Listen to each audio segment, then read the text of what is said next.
Hello, very good morning. मेरा नाम राखी है और आज हम स्टार्ट करने जा रहे हैं part number 29 of the chapter परमाणु की संरचना, स्ट्रक्चर ऑफ एटम। आज का हमारा टॉपिक है filling of orbitals in atom, यानी ऑर्बिटल्स कक्षकों का भरना। कक्षकों को किस क्रम से भरा जाता है? जब हमने पिछला पार्ट किया था, पार्ट नंबर 28 में हमने ऑर्बिटल्स की एनर्जी को पढ़ा था। ऑर्बिटल्स की एनर्जी में हमने देखा था कि n+l रूल, उस रूल के अकॉर्डिंग जिसमें n+l की वैल्यू, जिस ऑर्बिटल की n+l की वैल्यू अधिक है उस ऑर्बिटल की एनर्जी भी अधिक है, और जिसमें n+l की वैल्यू कम है उस ऑर्बिटल की एनर्जी भी कम है। जब हम ऑर्बिटल्स को भरते हैं तो कम ऊर्जा से अधिक ऊर्जा की तरफ भरते हैं। जिस ऑर्बिटल में कम ऊर्जा है वह पहले भरा जाता है, उसके बाद अधिक ऊर्जा भरी जाती है।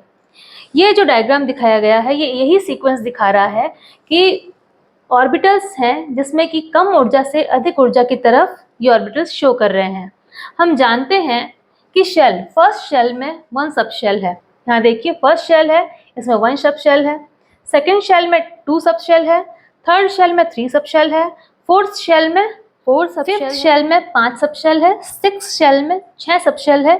इसी तरीके से ये चलता है, लेकिन अभी मैंने यहाँ डायग्राम में इतना शो नहीं किया है क्योंकि जितने हमारे पास परमाणु ज्ञात हैं उन सभी का कॉन्फ़िगरेशन हम इतने डायग्राम से कर सकते हैं।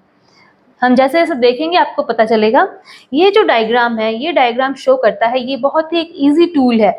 ये डायग्राम बहुत ही ईजी टूल है लर्न और मेमोराइज करने के लिए किसी भी एटम के कॉन्फ़िगरेशन को, इलेक्ट्रॉनिक कॉन्फ़िगरेशन को लर्न करने के लिए ये बहुत ही ईजी टूल है। ये डायग्राम मैं हमेशा क्लास में बच्चों को बोलती हूँ कि जब भी आपके लिए क्वेश्चन पेपर आता है, आपको आंसर शीट मिलती है, आंसर शीट के मिलते ही आप अपनी जो फॉर्मेलिटीज़ हैं, अपने रोल नंबर्स वगैरह लिखने के बाद में आप सबसे लास्ट वन पेज पे ये डायग्राम बना लें, ताकि इस डायग्राम से आपको जो ऑब्जेक्टिव क्वेश्चंस आते हैं अबाउट कॉन्फ़िगरेशन के लिए, तो आप बहुत ही ईजी से कर पाते हैं। जैसे जैसे हम पढ़ेंगे आपको और भी अच्छे से क्लियर होता रहेगा। स्टार्ट करते हैं। ये डायग्राम आपको शो कर रहा है 1s, 2s, 2p, 3s, 3p, 3d, 4s, 4p, 4d, 4f।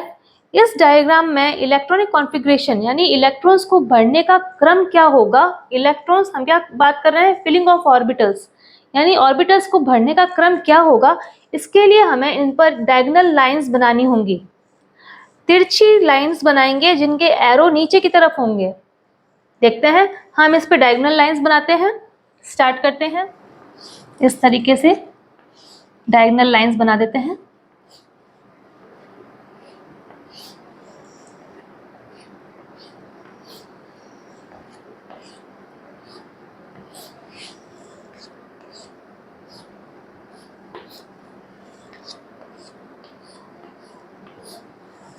अब इन डायगोनल लाइंस को एरो, ये एरो नीचे की तरफ है,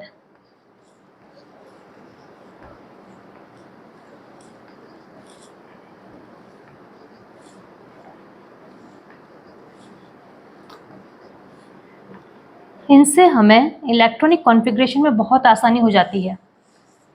सबसे पहले सबसे लोएस्ट एनर्जी है 1s ऑर्बिटल की। 1s के बाद में ये डायगोनल लाइंस पीछे की तरफ जाती है 2s ऑर्बिटल। 2s ऑर्बिटल के बाद वापस से एरो पीछे की तरफ जाता है 2p, 3s के बाद 3p, 4s के बाद 3d, 3d, 4p, 5s के बाद 4d, 5p, 6s के बाद 4f, 5d, 6p, 7s के बाद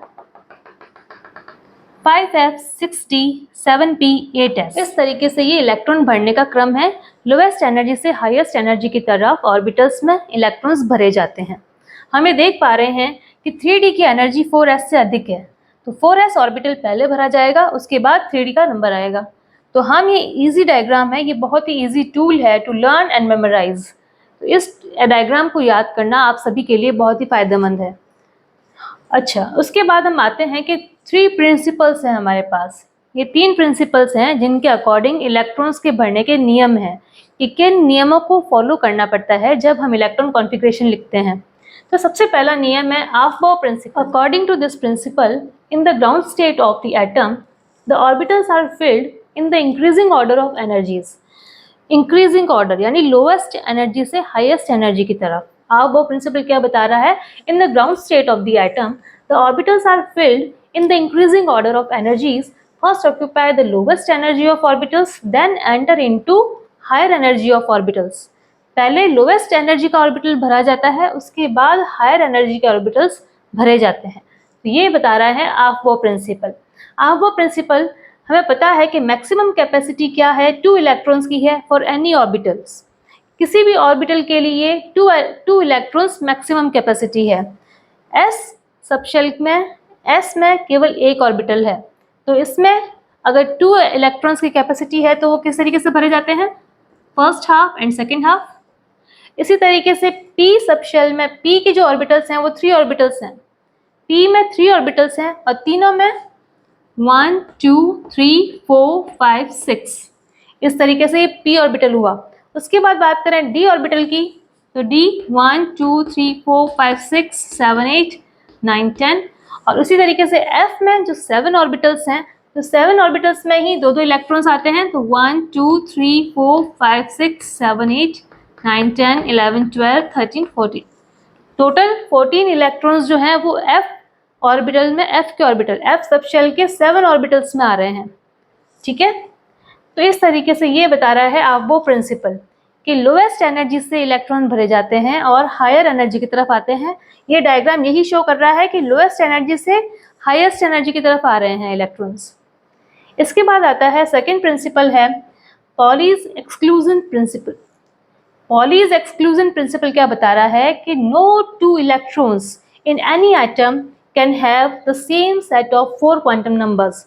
यानी परमाणु में पाया जाने वाला, किसी भी एटम में पाए जाने वाले 2 इलेक्ट्रॉन्स, उनकी चारों क्वांटम संख्याएं, चारों क्वांटम नंबर सेम नहीं हो सकते. मैक्सिमम 3 क्वांटम नंबर्स सेम हो सकते हैं, लेकिन 4th क्वांटम नंबर चेंज होगा. अगर 3 क्वांटम नंबर सेम है तो 4th क्वांटम नंबर, अगर स्पिन की बात करें तो एक का इलेक्ट्रॉन प्लस हाफ दिखाएगा, एक माइनस हाफ दिखाएगा, यानी एक क्लॉकवाइज एक एंटी क्लॉकवाइज स्पिन करेगा. समझ सकते हैं इस बात को? देखिए, no 2 electrons of any 2 atoms can have the same set of 4 quantum numbers. जैसे हम बात करें 4 क्वांटम नंबर्स कौन से हैं? Principal quantum numbers, azimuthal quantum numbers, magnetic quantum numbers and spin quantum number. जब हम बात करें एन शो करता है शेल को, प्रिंसिपल क्वांटम नंबर शेल को शो करता है. एल जो है सब शेल को शो करता है, एसपीडीएफ. उसके बाद हम बात करें एमएल यानी मैग्नेटिक क्वांटम नंबर्स जो हैं वो ऑर्बिटल्स को शो करते हैं, पीएक्स, पीवाई, पीजेड, जो कि पी के सबशेल में है, डी के सबशेल में है. इसी तरीके से उसके बाद एस जो है, एमएस की बात करें, स्पिन क्वांटम नंबर्स की बात करें, तो वो बताता है कि किस स्पिन में वो घूम रहा है इलेक्ट्रॉन, पॉजिटिव हाफ में या नेगेटिव हाफ में, यानी क्लॉकवाइज है या एंटी क्लॉकवाइज है. तो किसी भी 2 इलेक्ट्रॉन्स की पॉसिबिलिटी नहीं है कि कोई भी 2 इलेक्ट्रॉन ऐसे हो किसी एटम के कि उनकी चारों क्वांटम नंबर्स बराबर हो. क्योंकि हम यदि बात करें किसी ऑर्बिटल की, हम अगर सपोज 1s ऑर्बिटल की बात करें जिसमें कि 2 इलेक्ट्रॉन्स हैं, 1s ऑर्बिटल के लिए तीनों क्वांटम नंबर्स बराबर होंगे, सेम होंगे. n की वैल्यू, l की वैल्यू, ml की वैल्यू तीनों सेम होंगी, लेकिन s जो है स्पिन क्वांटम नंबर्स है वो बराबर नहीं होंगे. ये जो 2 इलेक्ट्रॉन्स हैं वो कैसे हैं? एक प्लस हाफ दिखा रहा है, एक माइनस हाफ दिखा रहा है, यानी एक क्लॉकवाइज स्पिन कर रहा है, दूसरा एंटी क्लॉकवाइज स्पिन कर रहा है. तो इन दोनों के स्पिन क्वांटम नंबर्स अलग अलग हैं. तो यही बता रहा है ये नियम पॉलीज एक्सक्लूजन प्रिंसिपल, यानी पॉली का अपवर्जन नियम. अपवर्जन नियम कि ये पॉसिबल नहीं है. क्या पॉसिबल नहीं है? That 2 electrons, no 2 electrons of any atom can have the same set of 4 quantum numbers. तो इसके अकॉर्डिंग ये पॉली का एक्सक्लूजन प्रिंसिपल है. ये यहाँ दिखाया गया है कि ये पॉसिबल है कि किसी भी ऑर्बिटल में 2 इलेक्ट्रॉन्स हो जो कि अलग अलग स्पिन कर रहे हैं. एक ही ऑर्बिटल में 2 ऐसे इलेक्ट्रॉन हो जो कि एक ही टाइप का स्पिन कर रहे हैं, ये पॉसिबल नहीं है. अगर हम कहीं पर भी ऑर्बिटल को ऐसे शो कर रहे हैं तो ये बिल्कुल गलत डायग्राम है.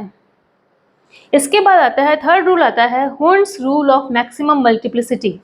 According to this rule, pairing of electron in the orbitals belong to the same subshell does not take place until each orbital has got 1 electron each. यानी किसी भी सबशेल के ऑर्बिटल्स में पेयरिंग तब तक पॉसिबल नहीं होती है जब तक कि उन ऑर्बिटल्स में कम से कम एक सिंगल इलेक्ट्रॉन्स ना आ जाए.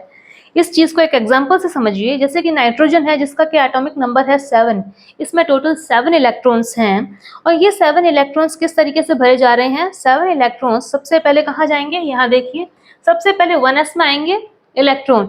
1s में कितने, टोटल 2 इलेक्ट्रॉन्स आ सकते हैं, 1s2, यहाँ देखिए 1s, ये 1s का ऑर्बिटल बनाया है, इसमें 2 इलेक्ट्रॉन्स है। उसके बाद आती है बात 1s के बाद में 2s, जिसमें कि 2 इलेक्ट्रॉन्स भरे गए हैं। 1s में भी 2 इलेक्ट्रॉन्स, 2s में भी 2 इलेक्ट्रॉन्स, तो 7 में से ये 4 इलेक्ट्रॉन्स गए, पीछे बचे 3 इलेक्ट्रॉन्स। ये 3 इलेक्ट्रॉन्स हमारे पास नेक्स्ट ऑर्बिटल आता है 2p, 1s 2s then 2p। 2p के अंदर 3 ऑर्बिटल्स हैं, 2px 2py एंड 2pz। ये 3 ऑर्बिटल्स हैं p के। इन तीनों में, ये तीनों अलग अलग एक्सिस पे है, px एक्सिस पे, y एक्सिस पे और z एक्सिस पे।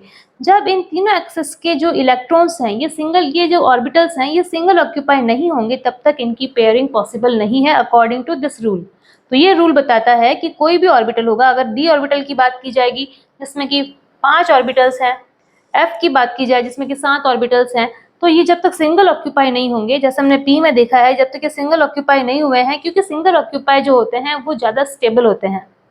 हमें स्टेबिलिटी की देखना है, ये हम आगे आने वाले नेक्स्ट पार्ट में हम इसको और भी अच्छे से करेंगे। तो ऐसा क्यों होता है, ये स्टेबिलिटी के कारण होता है कि जो एटम है वो ज़्यादा स्टेबल महसूस करता है अपने आप को जब ये हाफ फिल्ड होते हैं और जब ये फुल फिल्ड होते हैं। तो जब ये हाफ फिल्ड है, यानी हाफ फिल्ड की बात की जाए तो यानी सिंगल ऑक्यूपाई है, ये सिंगल ऑक्यूपाई है। अब सिंगल ऑक्यूपाई और उसके बाद जब इनकी और इलेक्ट्रॉन्स इसमें भरे जाएंगे, तब ये इनका पेयरिंग होना स्टार्ट होता है। तो ये बताता है Hund's rule of maximum multiplicity. Next part आता है हमारा, जो कि लास्ट पार्ट है इस चैप्टर का, इलेक्ट्रॉनिक कॉन्फ़िगरेशन। ये इलेक्ट्रॉनिक कॉन्फ़िगरेशन बहुत ही इंपॉर्टेंट टॉपिक है इस लेसन का और लास्ट पार्ट है, तो इसको जरूर से देखें, अच्छे से देखें और अच्छे से लर्न करें। इस डायग्राम को बहुत ही अच्छा टूल है, ये आपके लिए एग्जाम में बहुत ही इंपॉर्टेंट साबित होगा, तो इस डायग्राम को भी आप लिख कर अच्छे से याद करें। मिलते हैं बच्चों पार्ट नंबर 30 में।